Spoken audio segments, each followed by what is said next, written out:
Yo, Forrest, what's up, man? As an excellent coach like I am, I get a ton of inbound leads for my marketing efforts.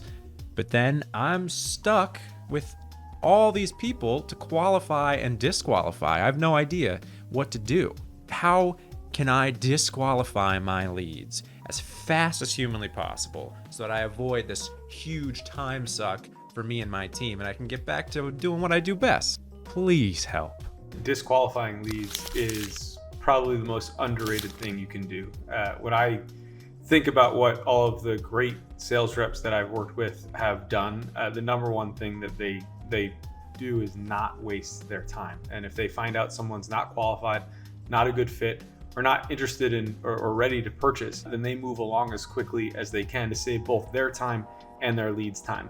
And it's just as simple as that. A couple of answers depending on where you are. So in an ideal world, you would call every single lead. So you would have a setter call every single lead that comes in the second that they come in, and they would be able to qualify or disqualify that person on the phone call. I'll walk through how I'd recommend kind of doing both options, and you can pick and choose based on what will make the most sense for you. And so I'll put the phone down and we can kind of get to work here, and I'll show you a couple different ways that we can look at this in close.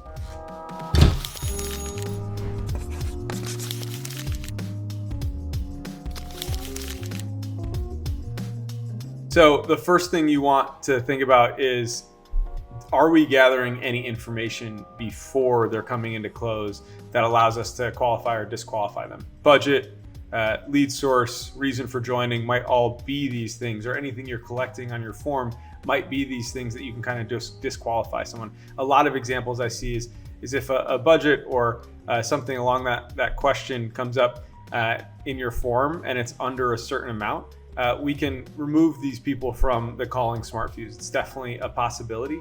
Like I said, my favorite option is to have your reps come in and call every lead that they possibly can. You can create a little script for them to ask the right questions and probe. But generally, when you get on a phone with somebody, you have a pretty good sense of if they're a qualified candidate or if they're not. And those questions that you have are going to be super specific to your business and how you're approaching it. So I can't give you a set of perfect disqualifying questions, but budget's certainly one of them.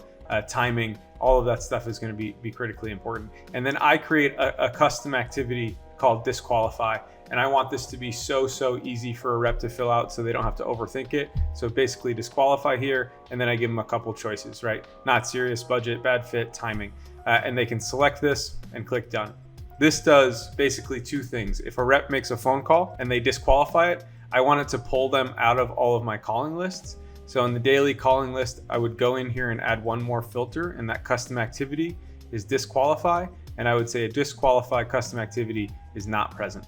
And that would mean anyone that's been disqualified will be pulled off of our list. We're not going to keep calling them and trying to book meetings with them. That's super important. The second thing this does for us is down the road, you can look up and say, show me all of the leads that have been disqualified. And you can look through the different lead sources they came from. You can look through different things that they have in common. And you might be able to disqualify them quicker down the road by either removing certain lead sources or seeing, hey, anyone that fills this part of the form out in this way means that they always get disqualified. So you can start to learn over time how this can operate even more efficiently. Now, if you're in that second camp, the camp of people that you're getting so many leads and you don't have enough setters to call all of those leads, then you need to figure out a way to disqualify these folks faster. And so I would have some questions on my form. One of them might be, for example, a custom field that if budget gets filled out on the form and budget is over a certain amount, that means they're qualified. Under a certain amount, that means they're disqualified. For example, if it's under 3,000 or under 5,000, then we want to disqualify them. We can come into our calling smart view and we can make sure that anytime